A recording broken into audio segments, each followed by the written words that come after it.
जी अस्सलाम वालेकुम, welcome to the part 2 of the major seas of the world. और अब जो सी हम डिस्कस करने जा रहे हैं which is South China Sea. Why do we call it South China Sea? Because it is in the south of China. ये China के बिल्कुल ही साउथ में है, उस वजह से हम इसे साउथ चाइना सी कहते हैं। So the places here are और द बॉर्डर रीजन्स जो इस सी के हैं वो हैं China, Vietnam, Hainan, Malaysia and the Philippines. तो ये बिल्कुल ही इसके नॉर्थ में वी हैव चाइना, इसके ईस्ट में वी हैव फिलिपाइंस, इसके वेस्ट में वी हैव वियतनाम, इसके साउथ में वी हैव ब्रुनाई, और साउथ वेस्ट में अगर हम देखें तो ये मलेशिया यहाँ से है। ये सारे रीजन्स जो हैं इस सी के बॉर्डरिंग रीजन्स कहे जाते हैं। उसके बाद अगर हम देखें तो China is involve in dispute with many countries है। तो बहुत सारे डिस्प्यूट्स हैं इस रीजन में। चाइना के हवाले से अगर हम देखें तो चाइना का 80% जो ट्रेड है वो यहाँ से पास होता है साउथ चाइना सी को क्रॉस करते हुए, एंड मलाका स्टेट जो मलेशिया के यहाँ और इंडोनेशिया के बीच में है बिल्कुल, and then it enters into the Indian Ocean and then the Persian Gulf, जहाँ से वो ऑयल वगैरह का ट्रेड करते हैं China with the Middle Eastern countries. और इस सी के हवाले से अगर हम देखें तो मुख्तलिफ़ क्लेम्स हैं इन ममालिक के, और चाइना का जो क्लेम है, ये जो आप डैश वाली लाइन देख रहे हैं, it is termed as a China's 9 dash line claim. According to China इस सारे रीजन को अपना क्लेम करता है। और ये जो मुख्तलिफ़ ममालिक हैं, फ़िलिपाइंस हैं, ब्रुनाई वगैरह, इनके भी अपने अपने क्लेम्स हैं इस रीजन के हवाले से। तो इन चीज़ों को देखते हुए America is supporting those countries जिनके क्लेम्स अगेंस्ट हैं चाइना के, और ये issue international court of justice में भी गया है, बट उसका रिज़ल्ट कोई पॉजिटिव नहीं निकला अभी तक।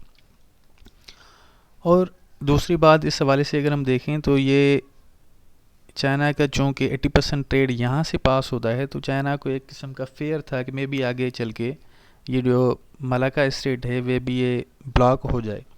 तो इसकी रिज़ल्ट में हमें देखने को मिलता है China started a belt and road initiative. इसके हवाले से चाइना पाकिस्तान इकनॉमिक कॉरिडोर एक अल्टरनेट रूट की तरह एक डेवलप किया गया रास्ता, जहाँ से वो ट्रेड जो है वो किसी भी अनवांटेड सिचुएशन में उनका बंद ना हो, वो कंटिन्यू रहे।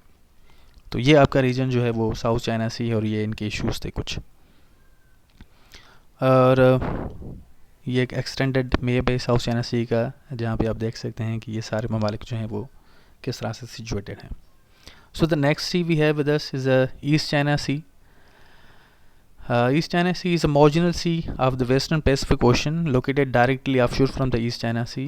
Why do we call it East China Sea? Because it is in the east of China, और ये marginal sea है western Pacific Ocean का। ये Pacific Ocean है और ये इसका marginal sea हो गया East China Sea, और इनकी लोकेशन जो है वो बिल्कुल चाइना के ईस्टर्न जो ऑफ शोर्स हैं वहाँ पे है। That's why we call it East China Sea. उसके बाद अगर हम देखें तो in its east we see that Japanese island जो है वो काइशू एंड राइकू वो सिचुएटेड हैं। ये जो आपके रीजन्स हैं वो Japanese island of Kyushu and Ryukyu हैं। उसके बाद we see that in its west, East China Sea के वेस्ट में अगर हम देखें तो we have the Asian continent, and ये सारा जो है यहाँ की तरफ से ये एशियन कॉन्टिनेंट है। उसके बाद हमें देखने को मिलता है कि ईस्ट चाइना सी जो है वो connects Sea of Japan through Korean strait. ये चाइना ईस्ट चाइना सी है और ये कोरियन स्टेट है, जिसके बाद हमें सी ऑफ जापान देखने को मिलता है। और इसके साथ हमें येलो सी भी मिलता है। वी हैव ताइवान, ये ताइवान का इलाका जो है वो चाइना का, वो भी इसके बिल्कुल ही साउथ में, ये ईस्ट चाइना सी के साउथ में है। तो इस रीजन में भी मुख्तलिफ इशूज़ हैं चाइना और जापान को देखते हुए, ख़ास करके कोरिया, नॉर्थ कोरिया जिसको चाइना सपोर्ट करता है, उनके भी बहुत सारे इश्यूज़ हैं जापान के साथ, और ख़ास करके इस सी में। सो द नेक्स्ट सी जो हम डिस्कस करने जा रहे हैं वो है Mediterranean Sea. This sea is connected to the Atlantic Ocean and surrounded by Mediterranean basin. तो ये जो सी है मेडिटेरेनियन सी जिसको हम कहते हैं, it is connected with the Atlantic ocean. ये सारा रीजन जो है वो इसकी बेसिन कहलाती है, जहाँ भी ये मुख्तलिफ ममालिक हैं। And we see that it is completely inclose by land. तो इनके सराउंडिंग में बिल्कुल सारा जो इलाका है वो लैंड एरिया का है। एंड इससे हम देखते हैं कि ये आपका जो रीजन है मेडिटेरेनियन सी का, यहाँ ये इजिप्ट का रीजन है जहाँ से सुएज़ कैनाल है, उसके बाद रेड सी से गुजरते हुए आप इंटर होते हैं इंडियन ओशन में और सारा इंडो पैसिफिक में। और हिस्टोरिकली अगर हम देखें तो यहाँ से ही यूरोप जो है वो ट्रेड करता था थ्रू एशिया इस सी को इस्तेमाल करते हुए। सो इसके नॉर्थ में अगर हम देखें तो ये सारा यूरोप का इलाका है जिसको हम साउदर्न यूरोप भी कहते हैं, और एनातोलिया का इलाका, ये टर्की का इलाका, ये सारा यूरोप का इलाका है। In its south we have North Africa, ये सारे मोरक्को, अल्जीरिया, तुनिशिया, लिबिया, ये सारे जो हैं वो नॉर्थ अफ्रीका के रीजन्स हैं। और इसके ईस्ट में अगर हम देखें तो ये सारा जो है वो लिवांट का रीजन जो है वो कहलाता है। After that we have the Caribbean Sea, जिसको हम कैरेबियन सी कहते हैं। इट्स अ ट्रॉपिकल सी, इसको हम ट्रॉपिकल सी कहते हैं। और अर्थ का जो वेस्टर्न हेमिस्फेयर है ये वहाँ पे सिचुएटेड है। तो ये अगर हम अर्थ बना लेते हैं और ये ग्रीनविच लाइन, तो ये सारा जो रीजन है it's termed as Earth's western hemisphere, और इस सी की जो लोकेशन है वो बिल्कुल यहाँ पे है। And its south east we have Gulf of Mexico, और ये सारा जो सी है पार्ट ऑफ एटलांटिक ओशन है। ये सारा Atlantic ocean north Atlantic ocean का हिस्सा है, और इसके बिल्कुल ही साउथ ईस्ट में हमने कहा कि ये क्या है, गल्फ ऑफ मैक्सिको है। ये सारा ये यहाँ से कनेक्टेड है, कैरेबियन सी और ये गल्फ ऑफ मैक्सिको। इनके जो बॉर्डरिंग रीजन्स हैं उसमें हम वेनेजुएला को देखते हैं, ये सारा वेनेजुएला का इलाका है। उसके बाद भी है कोलंबिया एज वेल, और पनामा के साथ भी ये कनेक्टेड होता है।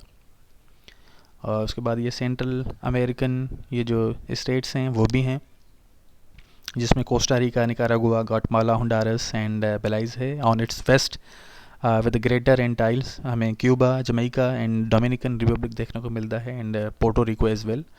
On the northern and the Lesser Antilles on the east हमें ये सारी रीजन्स देखने को मिलती हैं। तो ये सारा जो इलाका है वो कैरेबियन का इलाका है, और यही वो इलाका है, ये सारा बहामास का इलाका, जहाँ पे क्रिस्टोफर कोलंबस ने पहले लैंड किया था, and after that American continent जो है वो फाउंड हुआ था। तो ये सारा इलाका वो है द कैरेबियन सी का इलाका। उसके बाद जो सी है विद अस वो है the Red Sea. The Red Sea और द इराथ्रियन सी भी हम इसे कहते हैं। It's sea water inlet of the Indian Ocean lying between Africa and the Asia. तो ये अफ्रीका एंड एशिया को ख़ुद में कनेक्ट करता है, इनके बीच में ही ये सी है जिसको हम रेड सी कहते हैं। ये यहाँ से इजिप्ट का सुएज़ कैनाल है, सुएज़ कैनाल को क्रॉस करते हुए हम मेडिटेरेनियन सी में एंटर होंगे, एंड अगर हम नीचे आएंगे तो गल्फ ऑफ एडन से इंडियन ओशन और सारा इंडो पैसिफिक का रीजन हमें मिलता है। The connection to the ocean is in the south through the Bab el-Mandeb Strait and Gulf of Aden। तो ये सारा रीजन जो है वो नीचे से अगर हम देखें साउथ में तो बाब el-Mandeb स्ट्रेट और गल्फ ऑफ एडन के साथ कनेक्ट करता है, ये जो नीचे वाला इलाका है ये सारा।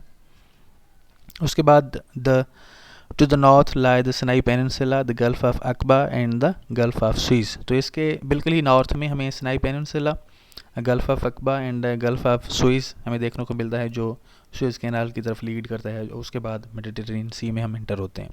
ये जो ओल्ड रूट है यूरोप का एशिया के साथ एक ट्रेड का।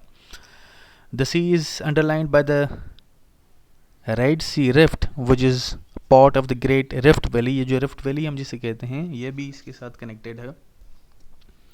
The 6 countries bordering the Red Sea are, ये जो सारी कंट्रीज़ हैं ये रेड सी को बॉर्डर करती हैं, जिसमें हमें देखने को मिलता है कि we have Saudi Arabia, we have Yemen, we have Egypt, we have Sudan, Eritrea and Djibouti. तो ये सारे जो रीजन्स हैं 6 कंट्रीज़ रेड सी को बॉर्डर करती हैं। अगर हम इस हवाले से देखें तो ये सारी कंट्रीज़ इस तरह से इसको बॉर्डर करती हैं।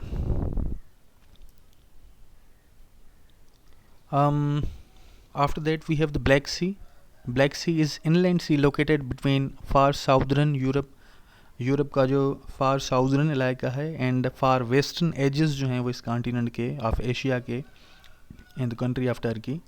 तो ये इसके साथ कनेक्टेड है। It's bordered by Turkey, Bulgaria, Romania, Ukraine, Russia and Georgia. तो ये सारे जो कंट्रीज़ हैं वो इसी के बॉर्डरिंग रीजन है, और मैप की मदद से हम देखते हैं कि ये सारा ब्लैक सी है। It is also surrounded by land.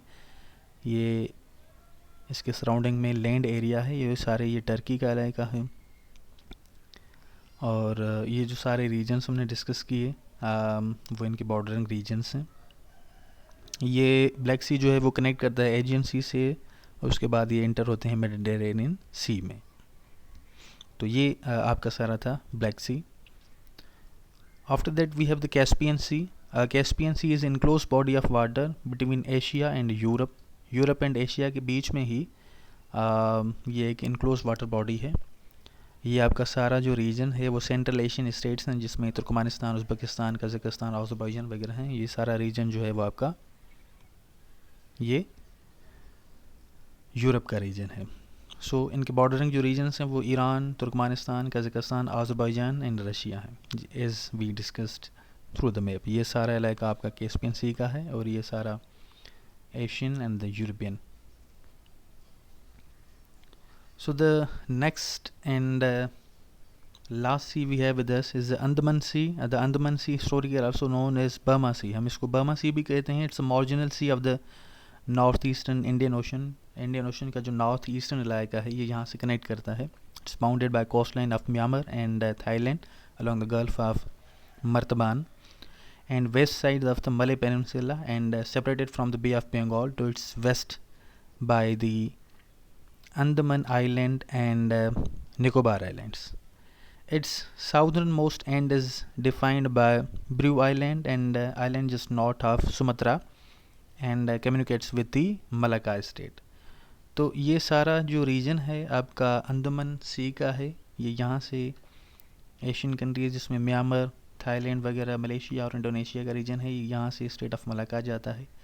और इसके ये बिल्कुल ही नॉर्थ वेस्ट में हमें बंगाल मिलता है और बे ऑफ बंगाल मिलती है। ये सारा इंडियन ओशन का इलाका है। तो थैंक यू वेरी मच। मैंने ये सिलेक्ट किए थे कुछ सीज जो मेजर थे और इम्पॉर्टेंट थे। Thank you very much.